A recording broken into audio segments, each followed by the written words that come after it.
سمت سے کوئی تبدیلی نظر کیوں نہیں آتی؟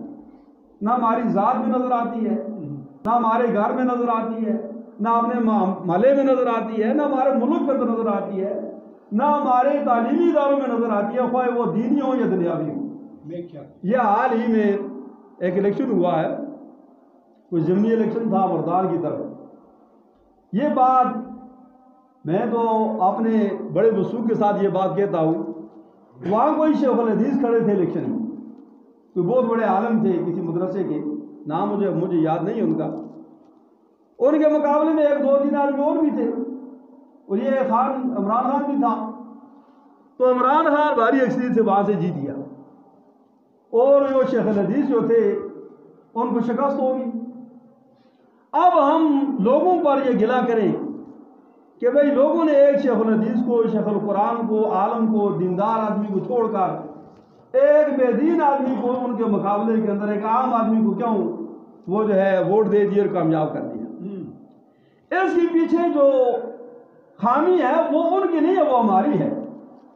ہم نے مدرسہ تو بنایا، ہم نے لوگوں کو حدیث تو پڑھائی، ہم نے لوگوں کو قرآن تو پڑھایا، لیکن وہ قرآن مجید کا، حدیث رسول کا، اللہ کی نبی کی تعلیم کا وہ نچوڑ ہم لوگوں کو نہ بتا سکے کہ وہ کیا ہے۔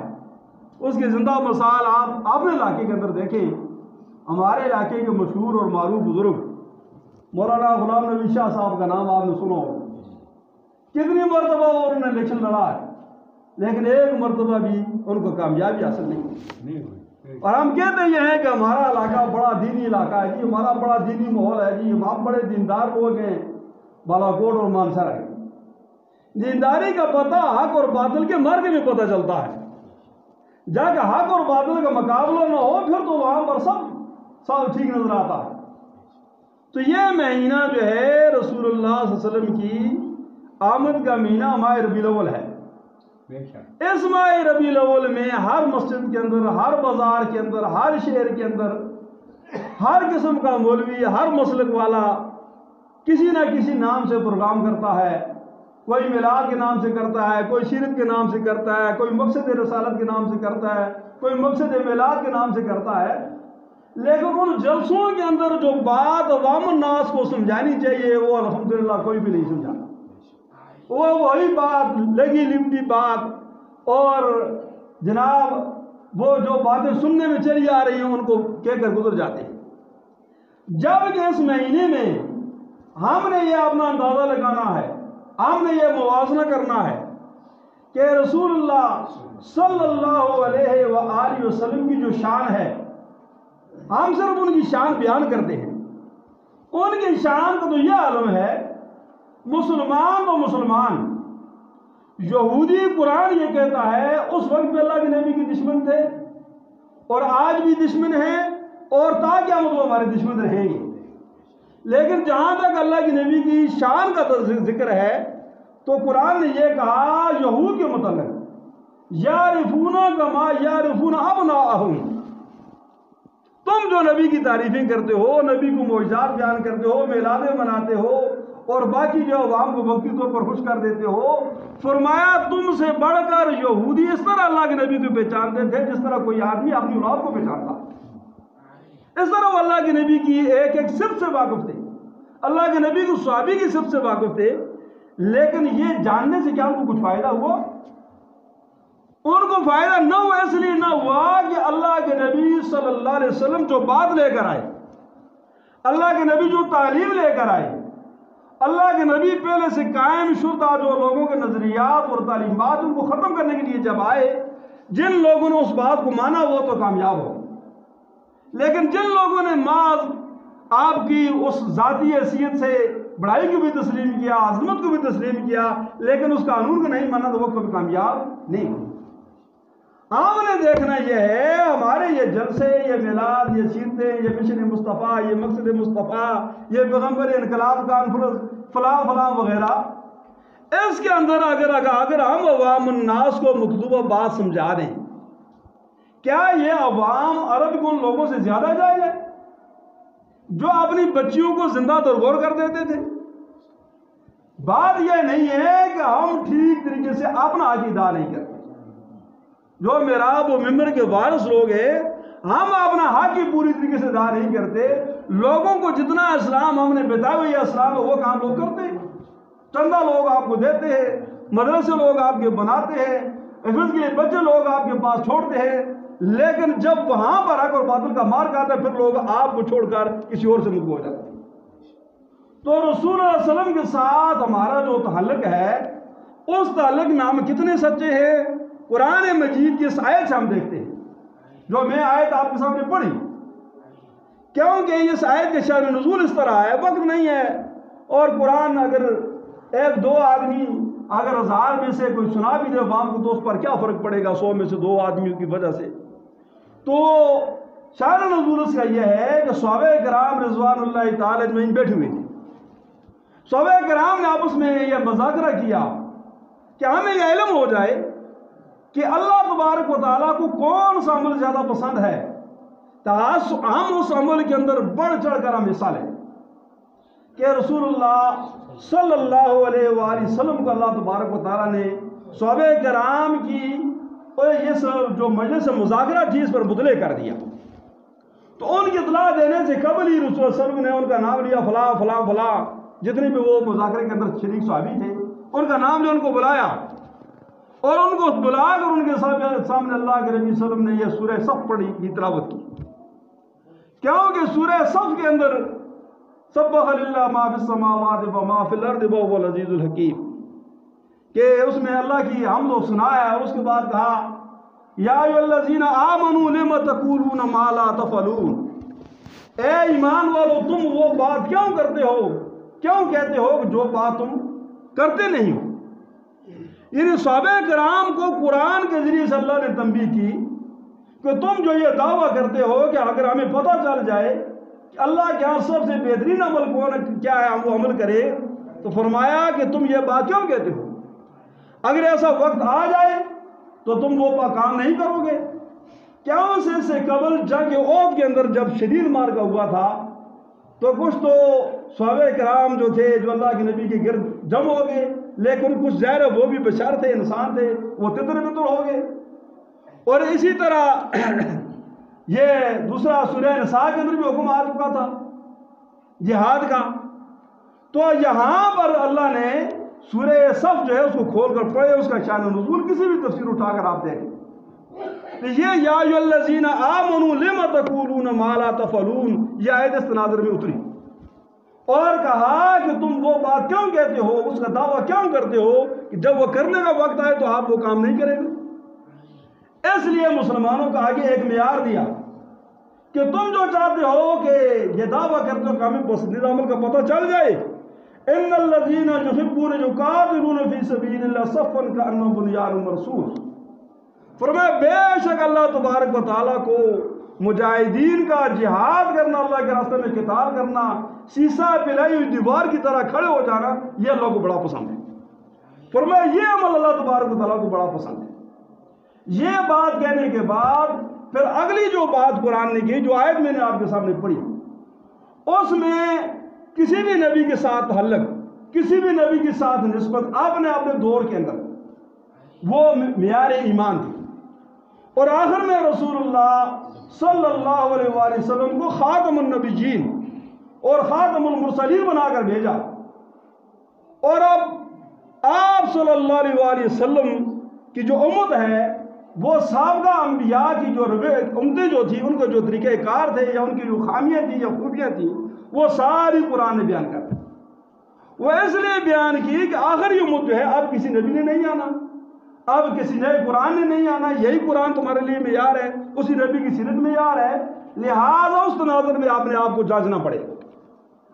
تو یہ یعنی اللہ کے نزدیک سب سے پسندیدہ عمل جہاد ہے. اللہ نے یہ کہنے کے بعد یہ کہا وَإِذْ قَالَ مُوسَىٰ لِقَوْمِهِ, اور یاد کرو کہ جب موسیٰ علیہ السلام نے کہا تھا اپنی قوم سے کہ قَالَ يَا قَوْمِ لِمَ تُؤْذُونَنِي, اے میری قوم تم مجھے کیوں ایذا دیتے ہو, تم مجھے کیوں تکلیف کر ڈالتے ہو, وَقَدْ تَعْلَمُونَ أَنِّي رَسُولُ اللَّهِ إِلَيْكُمْ, جب کہ تم جانتے ہو کہ میں تمہاری طرف اللہ کا رسول ہوں. یعنی یہودی جو تھے, موسیٰ علیہ السلام کے ماننے والے جو تھے, وہ موسیٰ علیہ السلام سے اس حد تک محبت کرتے تھے کہ وہ یہ کہتے تھے کہ موسیٰ علیہ السلام پر ایمان لانے کی وجہ سے، قرآن کے اندر ایک جگہ پر نہیں ہے، کئی مقامات پر یہ آیا ہے، فرمایا کہ ہم کو عذاب نہیں آئے گا، ہم گناہ بھی کریں گے تو ہم کو عذاب نہیں چھوئے گا مگر چند دن. یعنی موسیٰ علیہ السلام کی وجہ سے وہ یہ دعویٰ کرتے تھے، اور قرآن نے ان کے دعوے کو نقل کیا کہ موسیٰ علیہ السلام کے ساتھ یہ نہیں ہے کہ ان کا کوئی بغض تھا، وہ محبت نہیں کرتے تھے، محبت تھی، دعوے وہ کرتے تھے جس طرح ہم کرتے ہیں. لیکن موسیٰ علیہ السلام وہ ان کے سامنے اور اللہ کو حاضر کر کے یہ التجا کر رہے ہیں کہ اے میری قوم تم مجھے کیوں تکلیف دیتے ہو. کیا وہ موسیٰ علیہ السلام کی یعنی تعریف نہیں کرتے تھے؟ موسیٰ علیہ السلام کو وہ مانتے نہیں تھے؟ موسیٰ علیہ السلام کے حق میں نعرے نہیں لگاتے تھے؟ وہ تو سارے کام کرتے تھے. بلکہ موسیٰ علیہ السلام کی وجہ سے وہ یہ بھی کہتے تھے نحن ابناء اللہ واحباہ، ہم تو اس کلیم اللہ کی امت میں سے ہیں کہ اس کی وجہ سے ہم تو اللہ کے گویا بیٹے ہیں اور اللہ ہم سے محبت کرتا ہے. قرآن نے ان کے جملے کو نقل کیا کہ نحن ابناء اللہ واحباہ. لیکن اس کے باوجود نبی جو تھے موسیٰ علیہ السلام، انہوں نے شکایت کی، یا قوم لم تؤذوننی وقد تعلمون انی رسول علیکم جمیعا، اے میری قوم تم مجھے کیوں ایذا دیتے ہو، کیوں مجھے تکلیف دیتے ہو جب کہ تم یہ جانتے ہو. یہ بھی نہیں کہ وہ جانتے نہیں، وہ جانتے تھے انی رسول علیکم جمیعا کہ میں تمہاری طرف اللہ کا رسول ہوں. تو یہ کس تناظر کے اندر یہ کہا گیا، یہ اس تناظر کے اندر کہا گیا کہ موسیٰ علیہ السلام کو اللہ نے حکم دیا کہ وہ جو تھے وہ غلام تھے، فرعونیوں نے ان کو غلام بنایا ہوا تھا. تو اللہ تبارک و تعالیٰ نے موسیٰ علیہ السلام پر وحی کی جس کا ذکر سورہ مائدہ کے اندر آتا ہے. یہ کہا اس قوم کو، یہودیوں کو، کہ تم قوم عمالقہ کے ساتھ جہاد کرو، اور فرمایا کہ شام کو تم فتح کرو، اور جب شام کو تم فتح کر لو گے پھر وہ تمہارے قبضے سے نہیں جائے گا. تو موسیٰ علیہ السلام نے 12 قبیلے تھے، 12 سردار مقرر کیے، اور 12 سردار، یہ بات کوئی قصہ نہیں ہے، قرآن سورہ مائدہ کے اندر موجود ہے، جو بات میں الفاظ کے اندر بیان کر رہا ہوں. 12 قبیلے تھے، 12 سردار مقرر کیے.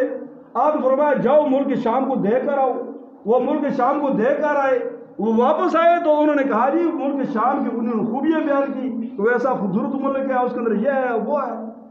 اور پھر انہوں نے یہ بھی ذکر کیا کہ ہاں وہاں کے لوگ جو ہیں وہ بڑے طاقتور ہیں.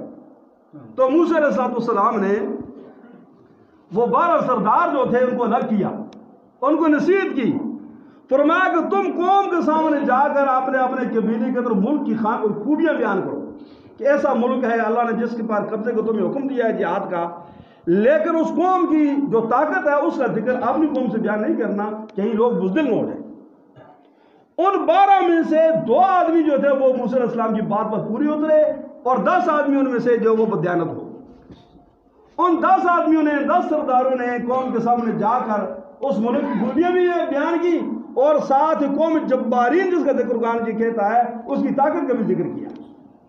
جب موسیٰ علیہ السلام لے کر ان کو چل پڑے، فرمایا جہاد کرو، تو وہاں پر انہوں نے یہ کہا کہ انا لن ندخلا، ہم یہاں پر کبھی داخل نہیں ہوں گے، اور ہم یہاں ہی پر رہیں گے، تو اور تیرا رب جو ہے وہ ان کے ساتھ اب جہاد کرو. موسیٰ علیہ السلام انہوں نے یہ کہا. جو موسیٰ علیہ السلام کو اتنے چاہتے تھے کہ موسیٰ علیہ السلام کی وجہ سے وہ یہ کہتے تھے کہ ہم اللہ کے بیٹے ہیں اور ہمیں عذاب نہیں ہوگا، محبت کا یہ دعویٰ. اور نبی نے جب یعنی عمل کا حکم دیا تو وہ اس سے منحرف ہو گئے. پھر اللہ نے ان کو کیا سزا دی؟ قرآن کے اندر آتا ہے، فرمایا کہ 40 سال تک وہ جنگلوں اور اسی وادی کی طرف بھٹکتے پھرتے رہے، یہاں تک کہ وہ جو 10 سردار جو بدیانت ہوئے تھے وہ بھی فوت ہو گئے، اور 40 سال کے اندر پچھلی ساری کی ساری قوم جو ہے وہ تباہ ہوگی، ہلاک ہوگی، فوت ہوگی. اور جب نئی قوم پیدا ہوئی جن کا ذہن غلامی سے آزاد تھا، اور وہ 2 سردار جو تھے جنہوں نے موسیٰ علیہ السلام کے ساتھ وفا کی تھی، ان کی قیادت میں پھر جہاد ہوا، پھر انہوں نے ملک شام کو فتح کیا. تو اس لیے قرآن نے یہ کہا کہ قال یا قوم لم تؤذوننی وقد تعلمون انی رسول اللہ علیکم جمیعا، کہ تم مجھے ایذا دیتے ہو جب کہ تم جانتے ہو کہ میں اللہ کی طرف سے تمہاری طرف رسول ہوں. پھر آگے قرآن نے کیا کہا؟ یہ آیت ہمارے لیے اس وقت بڑا لمحہ فخریہ ہے کہ کیا ہم اللہ کے نبی کے ساتھ محبت کے دعوے کے اندر سچے ہیں؟ خدا جو ہمارے جو بڑے لوگ ہیں ان کو بھی ہدایت دے کہ چھوٹی چھوٹی باتوں پر مناظرے اور مباحثے اور فضول باتوں پر لوگوں کے اندر لگایا ہوا ہے. جو اصل بات ہے قرآن کا پیغام وہ لوگوں کو سمجھاؤ. جب وہ قرآن کی بات لوگوں کو سمجھ آئے گی یہ چھوٹے موٹے فروعات خود ختم ہو جائیں گے. لیکن ہم اس طرف جاتے ہی نہیں ہیں. تو پھر اس کا نقصان کیا ہوتا ہے؟ قرآن نے کہا فَلَمَّا زَاغُوا أَزَاغَ اللَّهُ قُلُوبَهُمْ. فرمایا جب انہوں نے وقت کے نبی کی بات کو نہ مانا، وقت کے نبی کی بات کو ٹال دیا اور نبی کو حکم عدولی کر کے ان کو تکلیف پہنچائی، فرمایا یہ ٹیڑھے ہو گئے. پھر اللہ بھی ان کے دلوں کو ٹیڑھا کر دیا. اور بہو ایسی ہی بات اللہ نے ہمارے لیے قرآن کے اندر یہ کہی سورہ نساء کے اندر، وَمَن يُشَاقِقِ الرَّسُولَ مِن بَعْدِ مَا تَبَيَّنَ لَهُ الْهُدَىٰ، کہ جو کوئی بھی رسول اللہ صلی اللہ علیہ وسلم کی مخالفت کرے گا بعد ہدایت واضح ہو جانے کی. اللہ کے نبی نے اپنی زندگی کے اندر ساری ہدایت کے دروازوں کو واضح کیا. اب وہ ہدایت واضح ہو جانے کے بعد جو آدمی اللہ کے نبی کی طریقے کی حکم کی مخالفت کرے گا، وَيَتَّبِعْ غَيْرَ سَبِيلِ الْمُؤْمِنِينَ، اور مومنوں کے راہ سے ہٹ کر کسی اور راستے پر چلے گا. یعنی سبیل المومنین سے مراد صحابہ کرام کا راستہ، خلفاء راشدین کا راستہ، ان راستوں سے ہٹ کر ان کو معیار نہ بنا کر اپنی طرف سے نئے نئے قانون اور طریقے جب وضع کرے گا، اس کا نقصان کیا ہوگا؟ یتبع غیر سبیل المؤمنین نولی ما تولی، یہ جس سمت کو مڑ جائیں گے ہم ان کو اس سمت پر موڑ دیں گے. اور انجام اس کا کیا ہوگا؟ وَنُصْلِهِ جَهَنَّمَ وَسَاءَتْ مَصِيرًا، ان کا ٹھکانہ جہنم ہوگا جو بہت ہی برا ٹھکانہ ہے. اور یہاں سورہ صف کے اندر کیا فرمایا؟ جب انہوں نے نبی کی حکم کو ٹالا اور نبی کو اظہار تکلیف دی، فَلَمَّا زَاغُوا أَزَاغَ اللَّهُ قُلُوبَهُمْ، پھر اللہ نے بھی ان کو دلوں کو ٹیڑھا کر دیا. کہیں ایسا نہ ہو کہ ہمارے دل آج ٹیڑھے کر دیے گئے ہوں اور اپنے آپ کو ہدایت یافتہ سمجھتے ہوں اور ہر باطل کے ہمارا کار بن رہے ہوں. آگے اللہ نے کہا وَاللَّهُ لَا يَهْدِي الْقَوْمَ الْفَاسِقِينَ، اور اللہ تبارک و تعالیٰ فاسق قوم کو ہدایت نہیں دیتا جو فسق و فجور میں کھل کر اتر آئے. اس لیے ہم نے یہ دیکھنا ہے، اللہ نہ کرے کہ ہم دعوے اس کے رسول کے اندر کیا وفادار ہیں، کیا ہم سچے ہیں. اگر ہم سچے ہیں تو پھر ہمیں رسول صلی اللہ علیہ وسلم کی تعلیمات کی روشنی کے اندر اپنا موازنہ کرنا پڑے گا کہ اللہ کے نبی کی تعلیمات کی روشنی کے اندر جو اللہ کے نبی نے ہمیں احکامات دیے ہیں ان کو پامال کیا جا رہا ہو، اور ہم صرف جو ہے یہودیوں کی طرح یہ کہتے رہیں کہ بس ہم اللہ کے بڑے چہیتے ہیں، وہ ہمارے نبی ہیں، ان کی وجہ سے ہمیں عذاب سے بچا لیا جائے گا. ایسی بات نہ ہو. اس لیے اللہ کے نبی نے خود بھی یہ فرمایا تھا کہ تم یہود کے قدم بہ قدم چلو گے، جس طرح پہلے یہودی گزرے ہیں، فرمایا تم بھی اس طرح قدم بہ قدم چلو گے، یہاں تک کہ ان میں سے اگر کوئی آدمی یہ اپنا گو کے فرمایا اس غار کے اندر وہ داخل ہو گئے، تم اس کے پیچھے داخل ہو گئے. اس لیے آج بڑا فتنے کا وقت ہے. خدا را قرآن کو پڑھیں، قرآن کو سمجھنے کی کوشش کریں اور اللہ کے نبی کی جو تعلیمات ہیں اس کو دیکھیں. یہ ابھی یہ سورہ صف جو ہے یہ بڑا انقلابی یہ صورت ہے. اس کا آپ ترجمہ دیکھیں، شرح نزول دیکھیں، آگے تفسیر دیکھیں تو آپ کی آنکھیں کھل جائیں کہ قرآن کیا کہتا ہے اور ہم کس سمت کو جا رہے ہیں. اور چند ایک باتوں کا ہم نے لے کر اس کو اسلام سمجھا ہوا ہے اور اسلام کے ساتھ کفار اور منافقین تیا پانچا کر رہے ہیں اور ہمیں کوئی پرواہ نہیں. ہم سے زیادہ آپ نے اپنی مسجد اور اپنا مسلک اور اپنا فرقہ اور اپنا بزرگ پکڑا ہوا ہے، ہم اس کے پیچھے لگے ہوئے ہیں. اور جو اللہ کا بھیجا ہوا اسلام تھا، جو اللہ کے بھیجا ہوا قرآن تھا، اللہ کے نبی کا جو پیغام تھا، اس کے ساتھ مذاق ہو رہی ہیں. اللہ تبارک و تعالی ہم سب کو سمجھ اور ہدایت نصیب فرمائے. اور اللہ کے نبی صلی اللہ علیہ وسلم کی یہ جو مہینہ ہے آپ کی آمد کا، اس مہینے کی برکت اللہ تبارک و تعالیٰ نے قرآن مجید کی حقیقی تعلیم سے آشنا کر دے اور دنیا آخرت میں اللہ تبارک و تعالیٰ ہمارا شمار نبی کریم صلی اللہ علیہ وسلم کے وفاداروں کے اندر کرے، اور جو آپ کے یہ تعلیم اور آپ کی اس مشن